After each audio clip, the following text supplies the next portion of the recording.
चंडीगढ़ के मेयर का चुनाव इस बात का प्रमाण और सबूत है कि भारतीय जनता पार्टी सत्ता काबिज करने के लिए कुछ भी करने को तैयार है, और फिर वो दिन दहाड़े चुनाव में धांधली ही क्यों ना हो।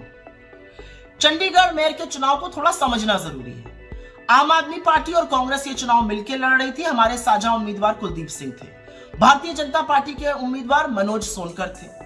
चंडीगढ़ नगर निगम में 36 वोट हैं मेयर चुनने के लिए। 14 नगर निगम के सदस्य भाजपा के थे, एक उनकी मेयर किरण खेर, एक शिरोमणि अकाली दल का वोट, 13 आम आदमी पार्टी के वोट और 7 वोट कांग्रेस के थे। 9 मनोनीत सदस्य होते हैं जिनका वोटिंग नहीं होती है।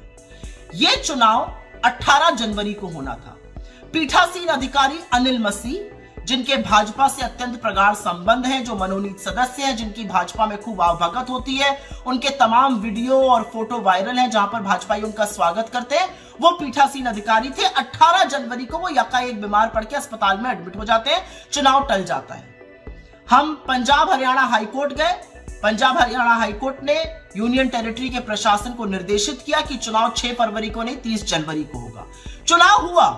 भारतीय जनता पार्टी को 16 वोट मिले, 14 उनके नगर निगम के सदस्य, एक किरण खेर और एक शायद शिरोमणि अकाली दल का, मिलाकर 16 वोट मिले।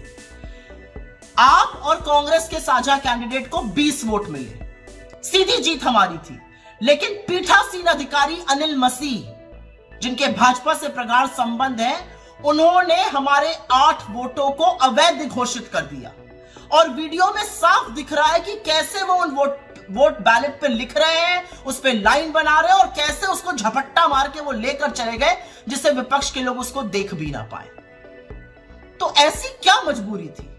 क्यों जरूरी था कि भाजपा के मेयर के कैंडिडेट को येन तेन प्रकरण जिताया जाए? क्या आज न्यायपालिका चुप रहेंगी?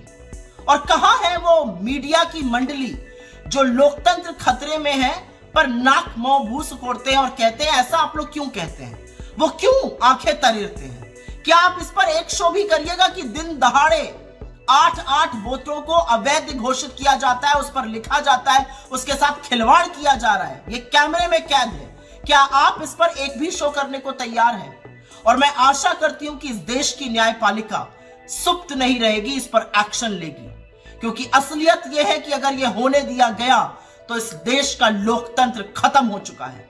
इस देश में चुनावों का कोई मतलब नहीं है, इस देश में मताधिकार का कोई मतलब नहीं है। तो जरूरी है कि इस पर चर्चा हो, जरूरी है न्यायपालिका इसको स्वतः संज्ञान में लेकर इस पर तुरंत एक्शन करे, क्योंकि इस तरह से लोकतंत्र का दिन दहाड़े दमन करना एक पीठासीन अधिकारी, एक भाजपा के एजेंट के द्वारा असहनीय है, निंदनीय है, बर्दाश्त नहीं है। अमर उजाला अब आपके टीवी पर भी। अपने स्मार्ट टीवी पर YouTube पर सर्च करें अमर उजाला, चैनल सब्सक्राइब करें और देखें ताजा खबरें, वो भी HD क्वालिटी में। और हाँ, बेल आइकन दबाना ना भूलें ताकि हर खबर हो आपके घर। अमर उजाला, निष्पक्ष, निर्भीक, निरंतर।